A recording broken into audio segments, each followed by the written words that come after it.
de vivre. Et si vous êtes passé par la place verte ce samedi après-midi, vous avez sans doute remarqué un groupe qui pratiquait l'hypnose aux personnes qui le souhaitaient. C'était la première fois que ce collectif se déplaçait ici à Charleroi. Alors charlatan ou maître de l'inconscience, élément de réponse avec Olivier Bohin et Mec Jekyll. C'est en plein cœur de Charleroi, sur la place verte, que les Carolos ont pu participer dans le cadre des fêtes de fin d'année à une séance d'hypnose pédagogique, le tout rempli d'humour aussi bien pour les passants que pour les participants.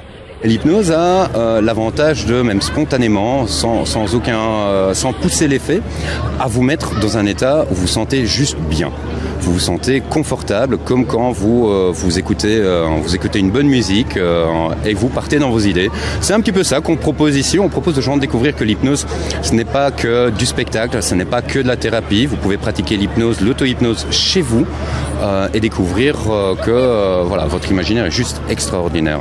Sans nous en rendre compte, l'hypnose est partout, dans les salles de spectacle ou à la télévision avec l'hypnotiseur Mesmer, et même dans la rue, comme les Carolos ont pu le découvrir. Alors vous ne savez peut-être pas consciemment comment il faut faire, mais votre inconscient, il a su comment le faire. Et c'est votre inconscient qui le fait. Ça m'a fait plaisir de faire l'hypnose. Franchement, j'avais jamais essayé, j'avais jamais fait. Ça m'a fait super plaisir. Est-ce que vous aviez une appréhension par rapport à l'hypnose ?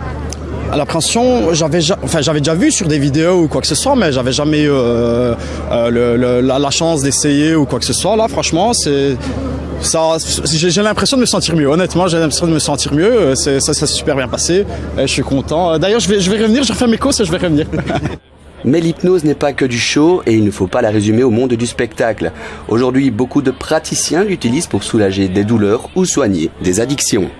Je vais donner un exemple, on pratique aussi dans les salons du tatouage. Et bien qu'est-ce qu'on fait aussi? Des anesthésies aux personnes avant de se faire tatouer. Donc on endort une partie de leur corps ou on leur propose par exemple de faire un voyage mental ailleurs tout en laissant leur corps présent ici. Donc ça c'est le côté médical thérapeutique. Le côté ludique ou pour le plaisir, c'est vraiment plus jouer sur l'émotion des gens, le plaisir des gens. Comme vous avez pu voir, tout le monde rigole et tout le monde s'amuse.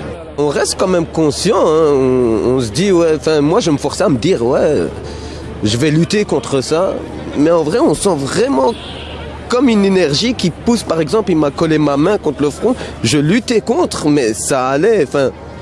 C'est trop bizarre, c'est inexplicable ce qu'on ressent. C'est la première fois que je ressens ça d'ailleurs. Vous y croyez avant? Non, pas du tout, vraiment pas. D'ailleurs, quand on est passé, j'ai vu les pancartes, j'ai dit à ma compagne, je vais aller essayer, obligé. Je vois ça qu'à la télé, je me dis que c'est des mises en scène et tout ça. Mais non, vraiment ça marche. Ça fonctionne en tout cas. Avec moi, ça a fonctionné. Les clichés ont la dent dure car certains passants nous confiaient qu'ils avaient peur de se faire manipuler. Le but de ce collectif était de démystifier la pratique de l'hypnose et de rassurer les curieux.